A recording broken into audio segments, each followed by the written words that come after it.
नमस्कार दोस्तों, डॉक्टर राकेश शर्मा के यूट्यूब चैनल में स्वागत है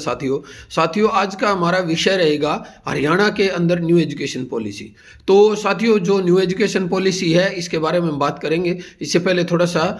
और बात चर्चा करते हैं कि हरियाणा की शिक्षा व्यवस्था को पहले से ही जो सेमेस्टर सिस्टम था इसने बर्बाद किया हुआ था, क्योंकि ग्रेजुएशन के अंदर 6 सेमेस्टर होते थे, यानी कि 3 साल के अंदर वो होती थी। उसमें भी जो कंटेंट्स हमारे जो होते थे वो इतने ज़्यादा पावरफुल नहीं होते थे, क्योंकि इसके अंदर को करिकुलर एक्टिविटी भी हमारी चलती हैं कॉलेजेस के अंदर सर्वांगीण विकास के लिए।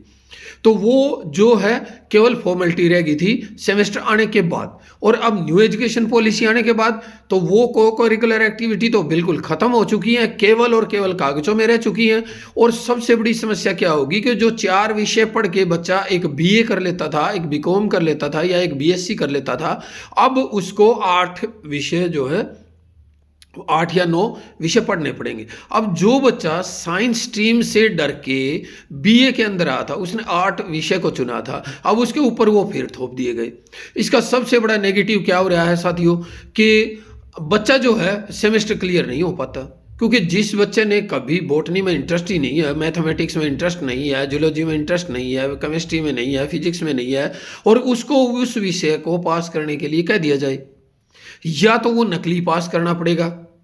और अगर उसको पास होना है तो उसको बहुत ज़्यादा मेहनत करनी पड़ेगी, जो हरियाणा के कॉलेजेस के अंदर संभव नहीं है।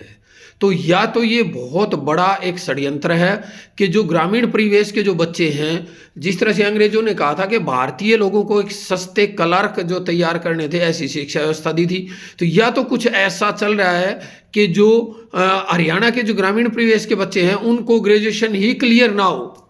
ताकि वो आगे कहीं जॉब के लिए जो एलिजिबल ना हो पाए, या फिर जो बंद कमरों के अंदर, जो बंद शीशों में बैठे हुए ना, एसी जो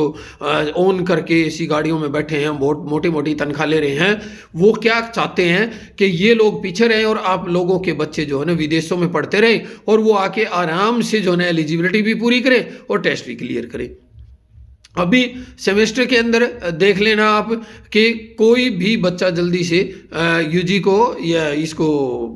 बीए को क्लियर नहीं कर पाएगा। अच्छा, इसके बाद एक और समस्या अभी आ रही है। अभी पिछले जो सेमेस्टर अभी जो चल रहा है, इससे पहले सेमेस्टर में जो एडमिशन हुए थे उनके अंदर हरियाणा के अंदर इतने कॉलेज और यूनिवर्सिटी थी, उनके अंदर किसी में भी लगभग 100% एडमिशन नहीं हुए हैं, क्योंकि पेरेंट्स को जो समझ में आ गया, बच्चों को समझ में आ गया, क्योंकि ग्रेजुएशन के अंदर 3 साल 4 साल खराब करना, और वो भी एक ऐसे विषयों के ऊपर जिनका आगे कोई उनका फ्यूचर ही नहीं है, तो उसको छोड़ के उन्होंने प्रोफेशनल कोर्सेज को, जैसे कि इवनली आईटीआई को भी लोगों ने है ना चुन लिया है इस ट्रेडिशनल ग्रेजुएशन को छोड़ के ने। तो इसको पता नहीं ये जो मंत्री और संतरी हैं ये इसको बर्बाद करना चाहते हैं, या फिर जो कर्मचारी हैं वो इनकी बातें सुन नहीं रहे हैं। और जैसे ही न्यू एजुकेशन पॉलिसी या फिर बोर्ड ऑफ स्टडीज़ की मीटिंग होती है, पीजीबीओज की मीटिंग होती है, उनमें क्या होता है कि सीनियर मोस्ट को जो है ना वहाँ बुला लिया जाता है, जिसके 1 साल बाकी है, जिसका 1.5 साल बाकी है, जिसके 6 महीने बाकी हैं, या फिर जो यूनिवर्सिटी से जो है बहुत मोटी तनख्वाह ले रहा है, उनको ये इसलिए बुला लिया जाता है कि इनका बहुत बड़ा एक्सपीरियंस है और ये पता नहीं कितने बड़ा जो है कंटेंट्स तैयार कर देंगे। तो वो मैं एक चीज़, एक रिसर्च के बारे में आपको बता दूं, छोटी सी बात है कि कोई भी एक जो टॉपर बच्चा होता है वो बहुत अच्छा टीचर नहीं बन पाता, बहुत अच्छा खिलाड़ी, बहुत अच्छा कोच नहीं बन पाता। ये चीज़ें प्रूव हो चुकी है, लेकिन भारत इस चीज़ को मानने के लिए तैयार नहीं है, और ये लोग जो हैं इस चीज़ में सुनने को तैयार नहीं है। इन मंत्रियों के सामने एक इस तरह का एक मॉडल पेश कर दिया जाता है कि भाई ये बच्चे पता नहीं क्या कर लेंगे क्या नहीं करेंगे। हर एक सेमेस्टर के अंदर 8 विषयों को पढ़ते हुए कोई भी बच्चा 3 साल में ग्रेजुएशन नहीं कर सकता, मैं ये लिख के दे सकता हूँ।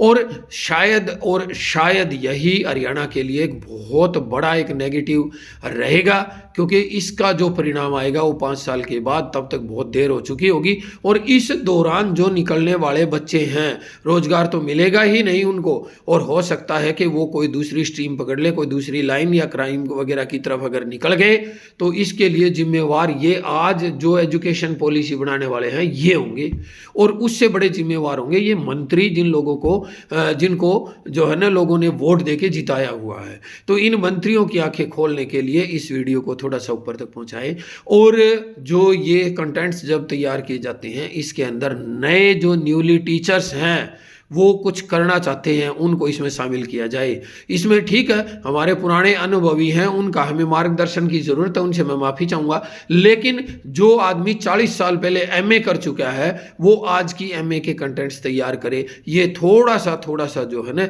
अलग हमें महसूस कराता है कि भाई हम आज एआई का ज़माना है, तो उसमें जो कुछ नए टीचर्स आ रहे हैं उन टीचर्स की जो है ना राय ली जाए, और ये पुराने हैं इनको रखा जाए, अनुभव के लिए रखा जाए, और इनको जो है ना मार्गदर्शन मंडल में रख दिया जाए, लेकिन सर्वे सर्वा नहीं, क्योंकि इनकी सैलरी भी बहुत ज़्यादा है और इनको जो है ना टीएडीए का या फिर जो पेपर बनाने का बहुत कुछ ज़्यादा इंटरेस्ट नहीं है। इसलिए जो नए बच्चे हैं वो नई ऊर्जा के साथ काम करेंगे, उनको आगे बढ़ाने का प्रयास करे सरकार, और उनको चांस दे पेपर बनाने के लिए, कंटेंट्स बनाने के लिए, बोर्ड ऑफ स्टडीज़ में शामिल करने के लिए। केवल अनुभव ही बहुत कुछ नहीं है, अनुभव बहुत कुछ नहीं है। इसलिए जो है ना हरियाणा के भविष्य को अगर बचाना है तो अभी आप देख लेना, अभी जो सेमेस्टर्स के रिजल्ट आएंगे उसमें आपको पता चल जाएगा कि न्यू एजुकेशन पॉलिसी का परिणाम क्या रहा है, क्योंकि कोई भी यूनिवर्सिटी ठीक टाइम पे रिजल्ट नहीं दे पा रही इस टाइम पर हरियाणा के अंदर। और हमारे मंत्री संत्रियों को ये इस तरह से परोस देते हैं जाके ये एडमिनिस्ट्रेटर, और एडमिनिस्ट्रेटर जो पीछे कर रहे हैं वो सबको पता है कि डीएचई में कैसे कैसे क्या क्या होता है। तो मैं ये रिक्वेस्ट करूँगा कि सरकार जो है इस पर ध्यान दे। वैसे तो सरकार क्या ध्यान देगी, सरकार की कोई मानने वाला है ही नहीं, मानता ही नहीं है। फिर भी अगर हो सकता है कोई ठीक ठाक आईएएस है जो